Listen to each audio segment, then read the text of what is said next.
Hey, check it out. I'm riding down the road trying to get out of Atlanta. Man, it is traffic city. It's a madhouse. And I see this sign that says Atlanta History Center. And I think to myself, man, I can't let this pass me by. So I've got to stop and take a look. Let's go see what this place is all about.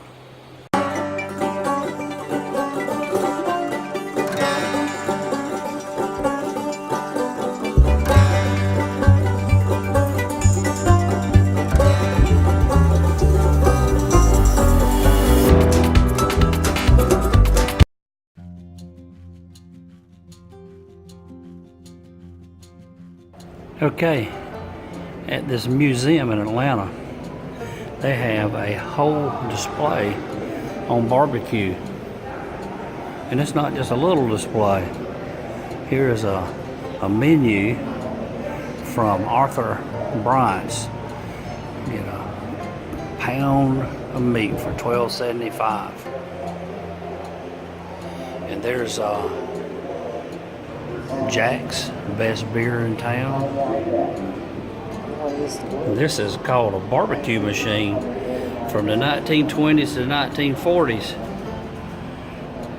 So the drivers stopping at this gas station for fuel would get barbecue cooked on this barbecue machine. And here's the little containers that held the barbecue sauce.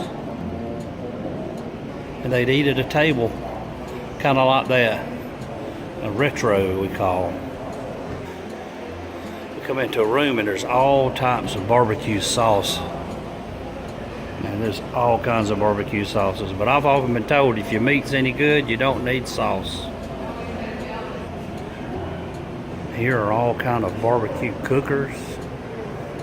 Even something that looks like a stove on a cart.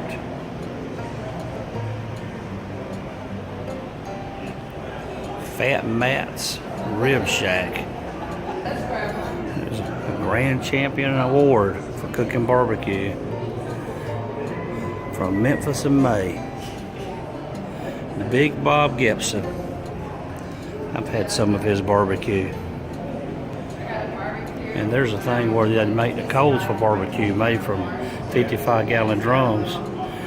They put the fire in there and the coals would wind up down there, and that's what you would barbecue with. It's impossible to preserve the fresh meat, especially if we have no salt, by any other means than barbecuing it in the Indian manner. And this is a board where they would chop the barbecue and lay it down. Here's an example of them doing it. Chopping barbecue with a meat cleaver like that. And this pot here is what they would use to cook Brunswick stew in.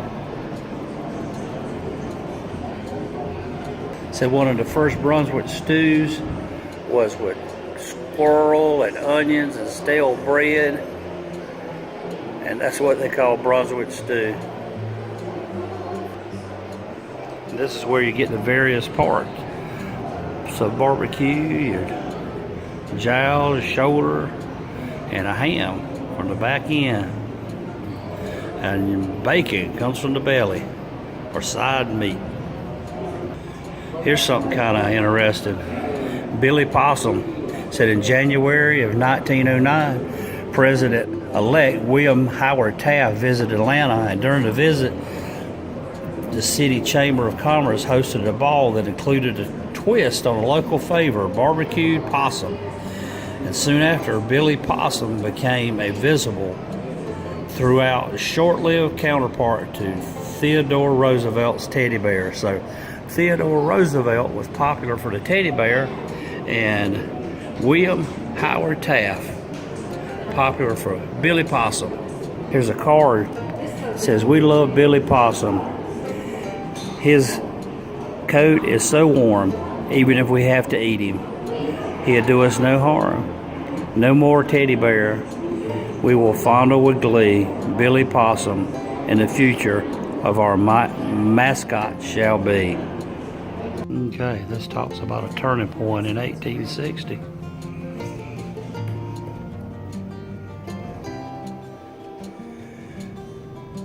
And here's some Civil War uniforms.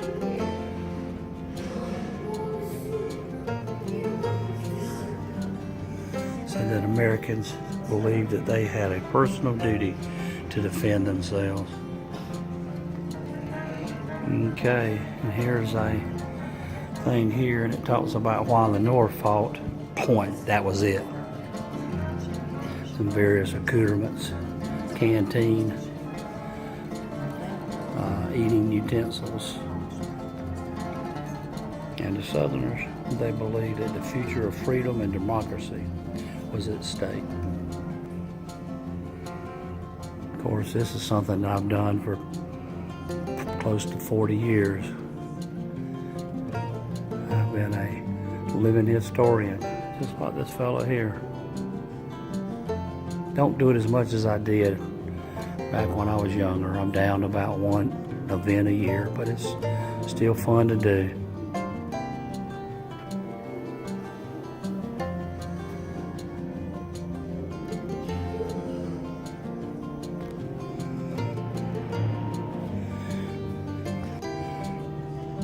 Kind of a doctor's office in the 1860s with prosthetic limbs. Looks like it was made from maybe a banjo. They do with what they had.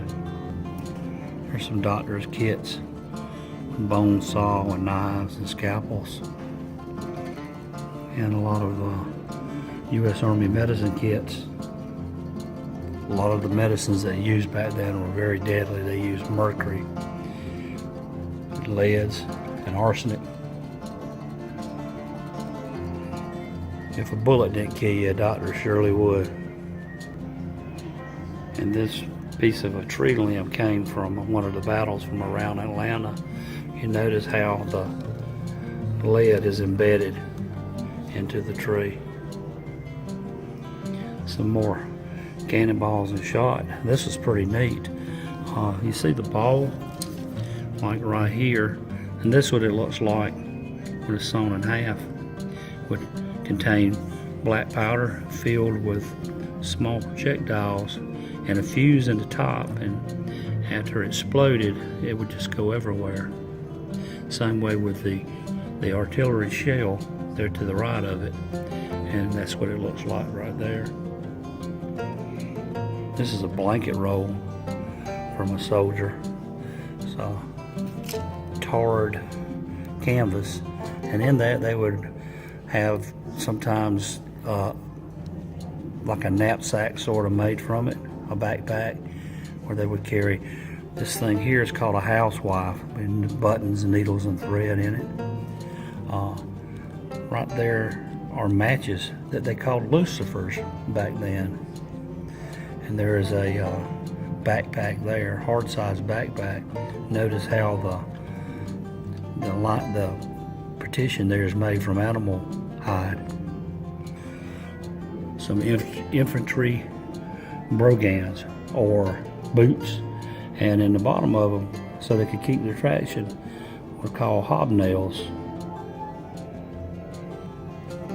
And those are some original hats.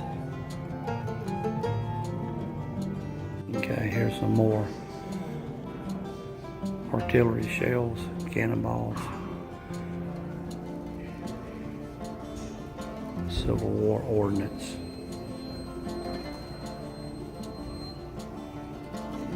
All different types.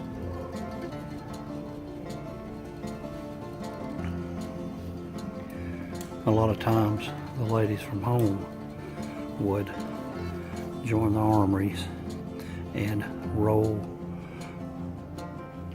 cartridges. You see right over there are the rolled cartridges, and then of course the cylinder bullet, conical shaped bullets. And this here is a replica of what it would have looked like around the outside of Atlanta during the siege of Atlanta, where the soldiers had dug in to defend against Sherman's troops coming in to lay waste to Southland.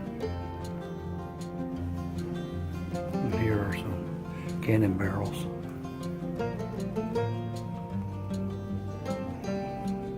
And this is a Union 6-mule army wagon that they would use to get the ordnance out on the field to the soldiers. Another view looking over the breastworks from the artillery cannons. And here's a picture of what Atlanta looked like after Sherman came through. Sherman himself said, "We all have devoured the land. All the people retired before us, and desolation is behind. To realize what war is, one should follow our tracks." People today talk a lot about during war where people, civilians, are wounded and mistreated. But during the war between the states, when the northern armies invaded the South, they didn't think twice about it. Men, women, and children were killed and left to starve. Feel the spirit, sacred songs and preaching.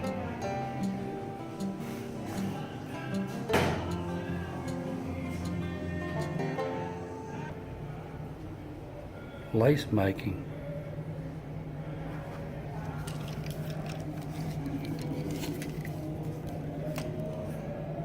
It's very intricate, making lace.